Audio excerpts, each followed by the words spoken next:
Hello, welcome to another episode of Fresh Thinking by Snowden Optiro. Today we've got the very unusual spectacle of a geologist interviewing a mining engineer. My name's Ian Glacken, I'm an executive consultant at Snowden Optiro here in Perth. Today I'm joined by Pedro Ladeira. Pedro is a senior consultant in our mining division, and Pedro has extensive experience in mine planning, mine optimisation and strategy selection. Welcome, Pedro. Thank you. Today we're going to talk into a very important but commonly overlooked aspect of mine conning, that's fixed costs. And we're going to talk about the importance of fixed costs, how they influence strategic decisions in mining.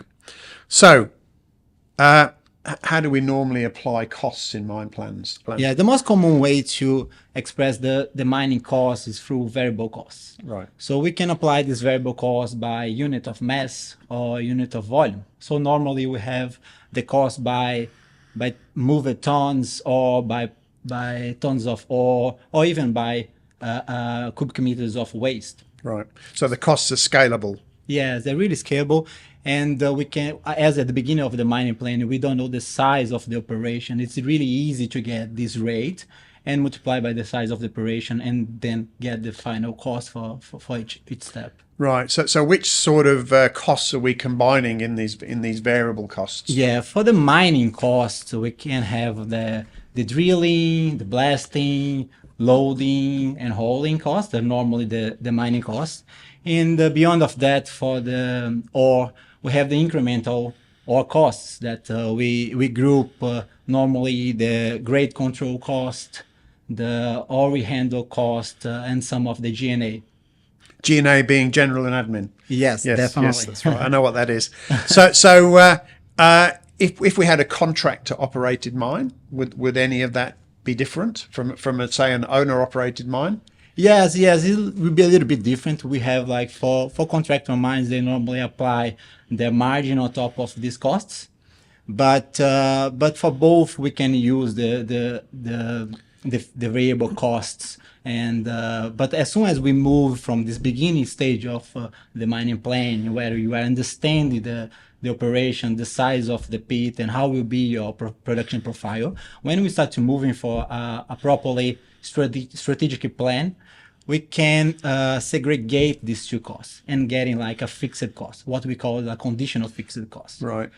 Which will happen regardless of the size of the operation. So it doesn't matter if you are producing a little bit less on that specific year, we're still having that specific cost.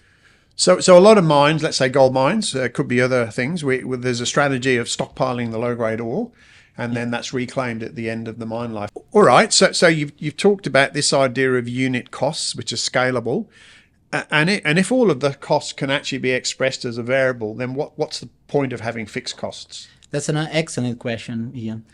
Like when we have the variable cost, we are assuming that it's everything is related for the tons that we are getting, but some of the costs will occur regardless of the size of your operation, or your conditional fixed costs. Right. So you always have that if you have any type of any amount of mining or processing tons.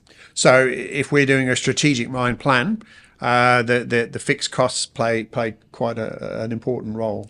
Yes, it has. Imagine that in one operation, like in a specific year, you are creating a plan to use only 80% of the capacity of your processing plant. Right. When you are doing that, you consider that you keep with the same amount of fixed costs that are your maintenance team, your infrastructure team, and other teams that you need for have the operation. And then as you are not using the full capacity, so you are having a dollars per ton cost higher on this specific year. So it's really important to segregate the variable cost to the fixed cost in a point of the mining planning, so then you can see if there is a possibility to enhance this scheduling or this plan and fill up the processing plan to reduce your per ton cost. Right. So if we don't account for fixed costs, then you would say that our financial metrics could not be correct. Yes, could be optimized. And how are the fixed costs allocated in that scenario? Yeah, this is an interesting one, Ian, because when we have this type of operations at the beginning, our G&A costs and other fixed costs will have a huge impact on the operation. But at the end of that, when you are only reclaiming material from stockpiles, you have a reduction in your fixed costs, which can make more profitable to reclaim some low-grade stockpiles that you have there. Right. So that means that during the life of the mine, we can actually stockpile material that's not profitable, Yes. with the understanding that at the end of the life of the mine, the fixed costs or the variable costs are less, and it's profitable to treat these low-grade stockpiles. Yes, exactly that. And that's what, in your opinion, a lot of mines do. Yeah. Okay, so that's the idea of the processing plant. Before we move off that, is it fair to say that the most important costing aspect with the processing plant is the fixed costs or the variable costs, or the variable cost? And does it matter? Does it vary between plants? Yeah, both are important. It's really good to capture both on the strategic one, because the variable will come with your how you use your instruments for every process in the process plant. Right. But the fixed will happen regardless of your use of the capacity of usage. Which is why we try to keep the plant full, because Exactly. the fixed costs are fixed, as you say. Exactly. Okay, so let's talk about the mining side of things. How can the consideration of fixed costs affect the mining side? And a good one. So normally in the strategic plan, let's get an example of gold mine, a contractor operated gold mine. So in the strategic plan, we try to mine the high grade as soon as possible to reduce the payback of the investment and get a better NPV. And most of the case, we stockpile the low grade to reclaim that in the later stages of the mine. And normally it's like the tail of the mine, Right, the end of right. the mine. Yep. So when we do that, we have two different operations. One at the beginning of the life of mine, where you have a mining and a processing plant. And the end, you have just a reclaiming of the processing plant. So your costs will be different through the life of mine. Yep. And your fixed costs will be different. So the idea would be that even though during the life of mine, the material that we're stockpiling is marginal because of the costing process. Yes. When we get to the end of the life of the mine, when our costs are different and our variable, our fixed costs are largely gone, then the cost of treating the marginal material it becomes profitable to mine. Yeah, definitely. Like you're gonna reduce your G&A cost and other fixed costs that you had through the life of mine. Yep. Like you don't need the same infrastructure. You don't need the same personnel to run just a reclaiming process. Yeah. So then you can reduce these G&A costs and get the marginal material more profitable, pumping up your NPV of your project and increasing the life of mine. And it's possible to cater for that in the strategic plan. Yes, Yeah. definitely. Okay, great.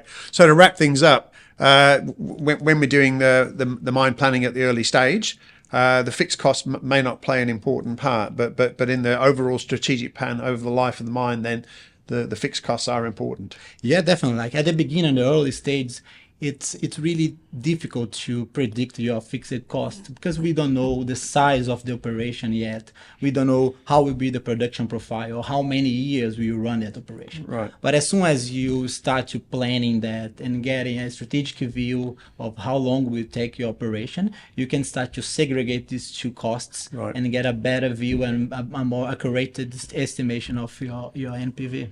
So this idea of conditional fixed costs, something you mentioned, that's important in optimizing the mine plan. Yes, definitely. If you have an opportunity to do that in a mining software, segregating that, I'm sure that the optimization will show you that it's better to keep your plant full when you have capacity instead of have some drop in a processing plant, Yeah. and which will increase your cost per ton. Great. Thanks, Pedro. I always wondered why I know that we try to keep the plant full, but I think you've explained it really well, why it's very important to keep the plant full. So thank you very much.